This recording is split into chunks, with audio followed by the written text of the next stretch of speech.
What is going on, guys? Bill Mower here, and welcome back to NASCAR Thunder 2004, where today we are going to be at Michigan International Speedway. Yesterday at Pocono, Jeff Gordon killed our winless streak because we finished 37th after a late caution came out, and we recycled to the tail end of the field. So, go ahead and look at the race winners. In terms of big winners of the big three, I've won a fuck ton of races. So I won a fuck ton. Gordon won a race. So the only one person in the big three that hasn't won yet, even though one of them just fell to fourth after Pocono, was Dale Jr. So Ricky Rudd could possibly join us as kind of.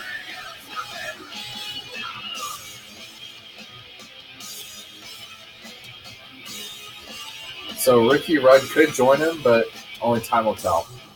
We're going to be going back to the Capitol Peak paint scheme for this race with different numbers. Number color.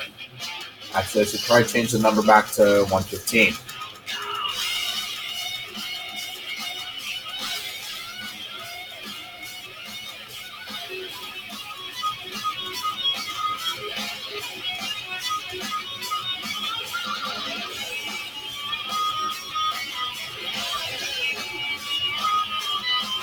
So now we're going to be going racing down in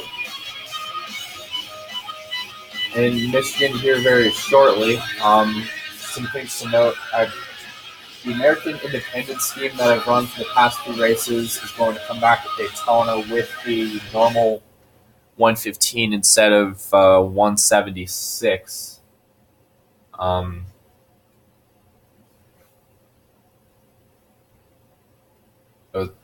It's kind of a special thing for Charlotte that I did. So, qualify. Works his way out the corner. Here he comes to the line. Green flag in the air. The clock started, and then qualifying mark is underway. He headed down into the turn, looking for a bad flag.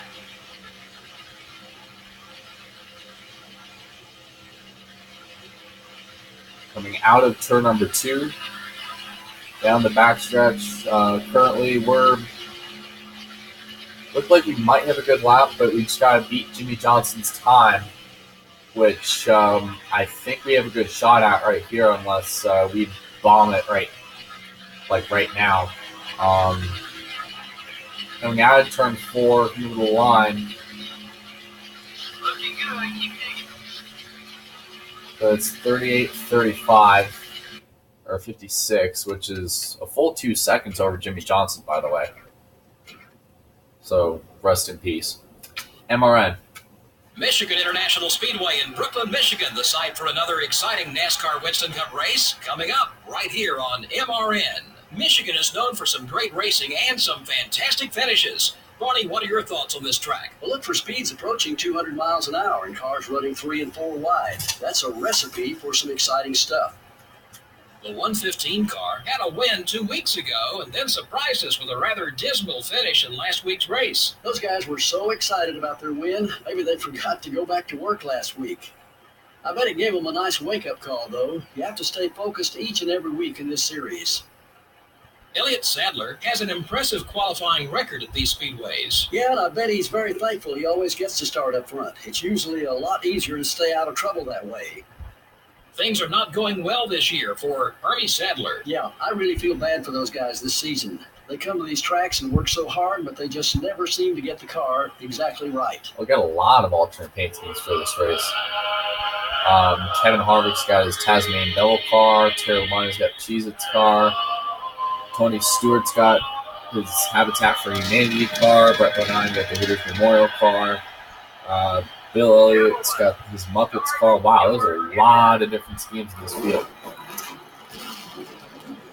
And I mean a lot. So, yeah. I come to this race the points leader.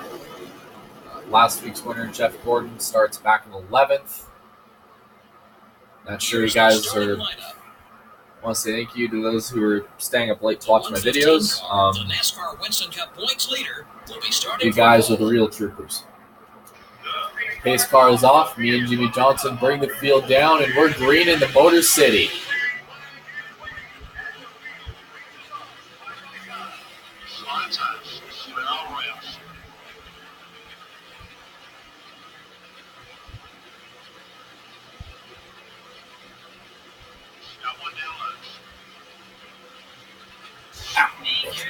Sorry. Sorry about that. Sorry, Jimmy. I got a little tight off too. I always get piss roaring tight for some reason. Go ahead and see if I can get myself back up there. See if I can work with the 29. There's a chance I can do that. Leader only has about a second on it.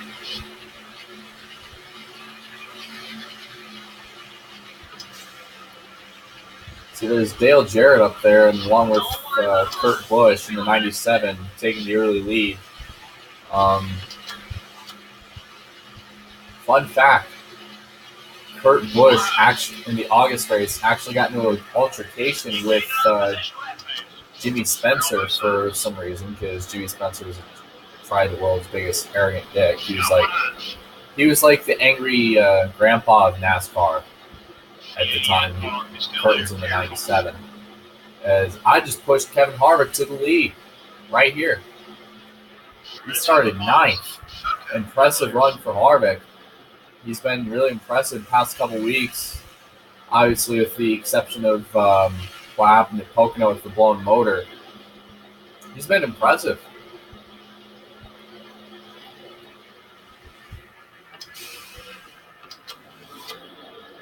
I really like how in this game Harvick drove for Childress, and he drove like absolute garbage, drives like absolute garbage in this game, when in all reality he came damn close to being up in contention for the championship. But if Kenseth wasn't so consistent, Harvick would have actually had a shot, believe it or not. Just back then, the old point system rewarded consistency a lot more than winning. So you saw a lot less dumb things happen for the win.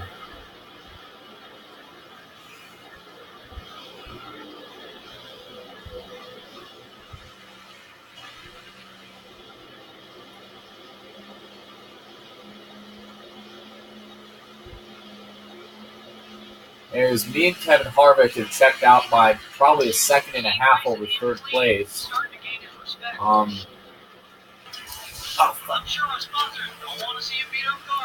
Whoops. That was not intentional, I planned. That was not intentional. Well, me and Harvick were pulling away from Kurt Busch, but after I decided to kill the wall, Kurt got a lot closer.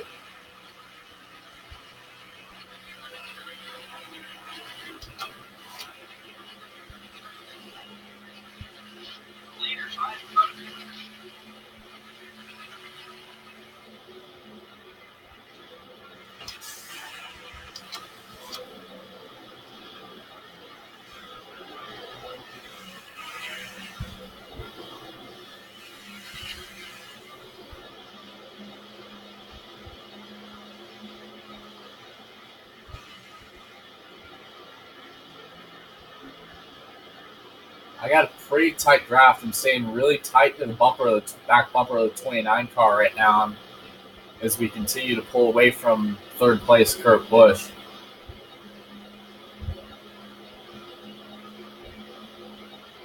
I want the lead, but at the same time, I'm going to keep my car clean and keep myself out of trouble and not do anything dumb or stupid, not do any stupid shit early on.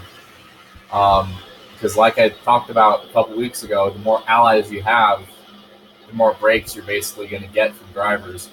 And the fact that I keep sharing the draft, I'm saving more fuel. And technically, since I've been spending the entire first half of this race drafting behind Kevin Harvick, basically, I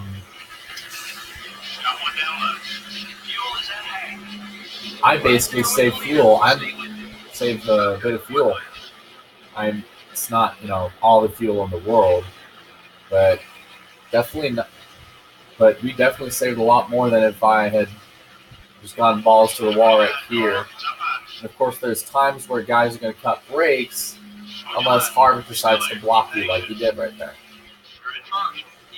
We've taken the lead, so now I got to keep the 20. See if I can get some points, and they'll probably come down when the 29 does. Already we got a couple cars down in pit lane. Tony Stewart, Ricky Rudd leading the group.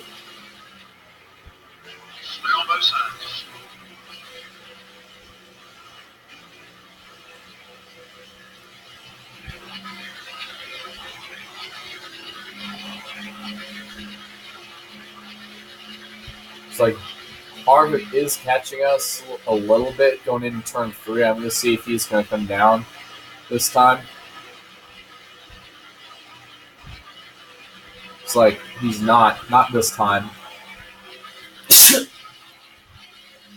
Next time, I think he's going to come down.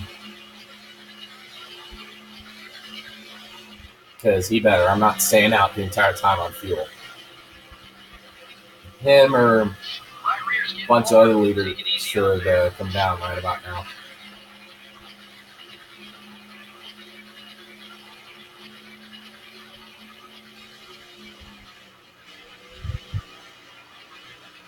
Let's see where Harvick's going right now. Oh, he's still staying out. I think a lot of guys might be staying out, maybe. A lot of guys towards the middle of the field are beginning to pull on pit road.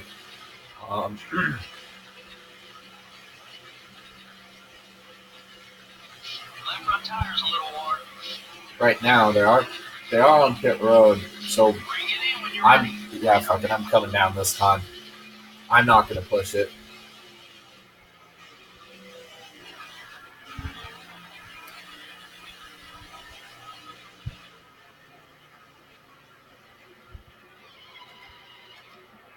Harvick stays out, so that's the case. He's probably going to, I'm guessing, and he's going to come down next time because he better, because there's no way nobody's going to make the entire race on one can of fuel. That's all I got to say. There is no way in hell somebody's going to make this entire race. It looks like it's going to be fairly routine so far. 4 tires going on the machine, also putting in 1 can of gas. Looks like only half a can on the second. 4 tires and 1.5 cans of fuel. They ain't no mistake on that one. What a good stop down here at the pit road. Anyways, definitely one of the better stops. We come out 13th. We saw a bunch of cars come down pit road. Tony Stewart, me and him are on the tail end of the lead lap. So I'm going to go ahead and drop behind him. Save all the gas in the world. Because, you liberals out there and, your good fuel mileage ratings and how you refuse to drive a truck because it's intimidating and too masculine for your soy. The cars are busy. So I guess now I'm just going to try just stay behind Tony Stewart until everybody cycles back around. See the 29 of Harvick on the back onto the racetrack. I stayed the first half of the race. I stayed drafting with him. So, anyways, once this cycles back around, it looks to me like this could be Tony Stewart's race to lose, because that's who's going to get the lead once everything cycles back around. Just 2 seconds back now, 2 seconds.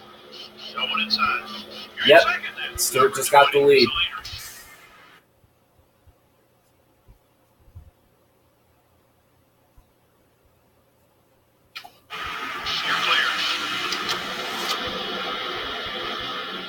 But Harvick is in third, so he could definitely have something to say or do about this with the outcome of this race.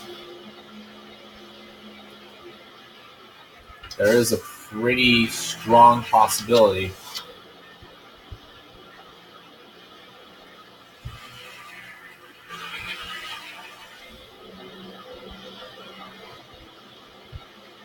the NASCAR Weight Let's Play champion, Tony Stewart, looking to add a win to his total, get his first win of the year. But keep in mind, Harvick is still right behind us. Judging by the way he's been slowing up, he's been catching us bit by bit every time. 6 to go. It is a 3-car dogfight for the race lead. I'm trying to go under the 20 of Tony Stewart. I take the lead. But the question is, Stewart's going to go to the inside. This box is Harvick up top. 5 to go. I barely led that one. Still beside you. Stay focused. Whoa, out of the groove. Way out of the groove. Now I'm going to try to use that 29 to get back to the lead. 5 to go. Tony Stewart has led the second half of this, led the final stage of this race. Could he be the one walking away with this win? Could Kevin Harvick walk away with this? Or can I try to get the win right here? Or can Ricky Rudd? He's almost 2 seconds back. If the three of us wreck, this could get interesting. Stewart and Harvick are side by side. This does allow us to pull in, to close in that time. Harvick gets the advantage going down the back. Stewart drops to third.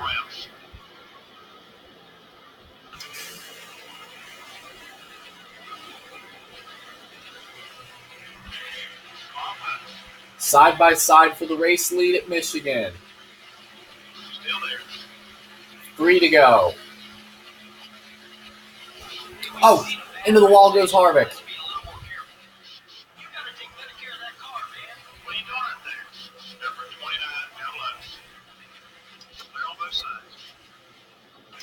We stay out of it. We stay clean. And the fact that we all didn't just end it right there shows that these are the best damn drivers in the business. Outside of Harvick. Still there. Ow. Oh, Jesus. That one hurt. That one hurt. Yeah, I think that might be it, unless we can get a draft. Past few times I've been pretty lucky getting a draft off of Kevin Harvick.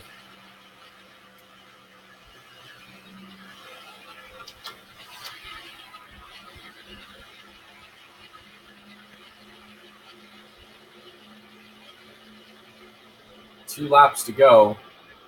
Kevin Harvick and Tasmanian Devil have probably one of the best shots to go to victory lane since Chicagoland in 2002. After what was considered by many to be the sophomore slump, after an impressive 2001 rookie season, given the circumstances of taking over a legend. White flag is out at Michigan. Kevin Harvick is going to hold off an aggressive capital P.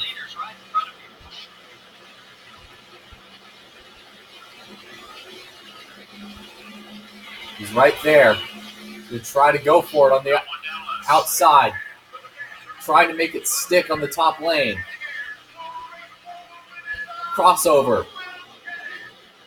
I don't know if I have enough time, though. Harvick tries to run us down. This is an exciting finish, and Kevin Harvick wins.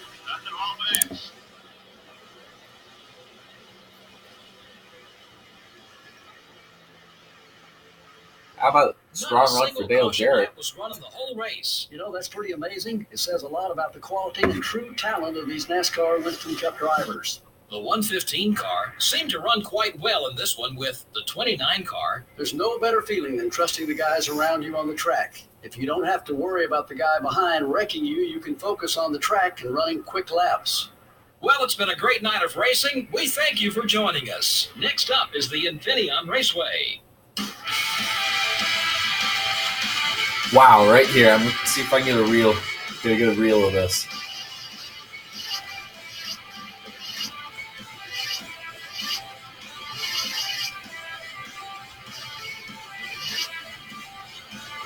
Hey, a lot of allies for this race. Plus 96 for Harvick, plus 34 for Tony Stewart, plus 90 for Jeff Gordon, and plus 84 for Jimmy Johnson.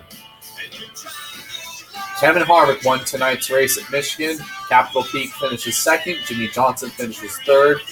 Dale Jarrett finishes fourth. Tony Stewart finishes fifth. Bobby Labonte sixth. Sterling Marlin seventh. Ryan Newman eighth. Jeff Gordon ninth. And Ricky Rudd 10th.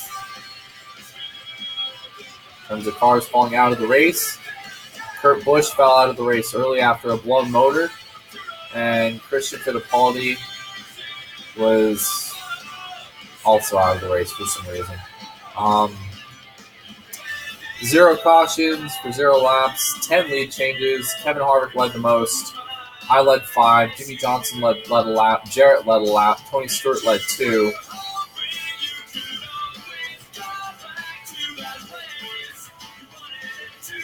So let's see as we scroll through the rest of the field. It's like Kurt Busch led a lap as well. Time of race, 14 minutes on the dot. Average speed, 171 miles an hour. And margin to victory is 69 one-thousandths of a second.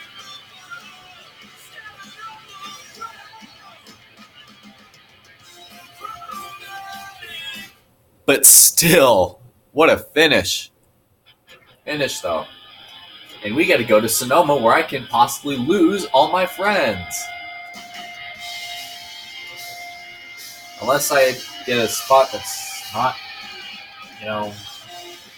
actually inside the top 5, give or take, because I don't want to have to run the risk of tearing up my car early.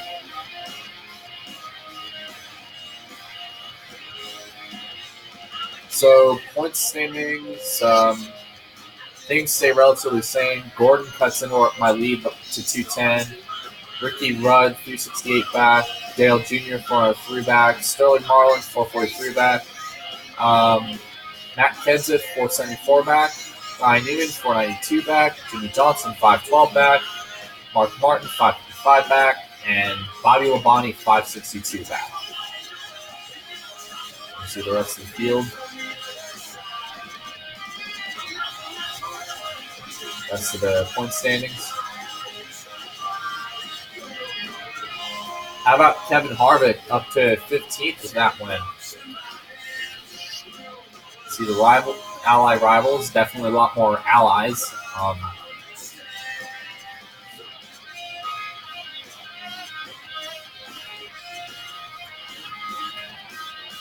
lot more. So tune in Thursday at 12 for Infineon.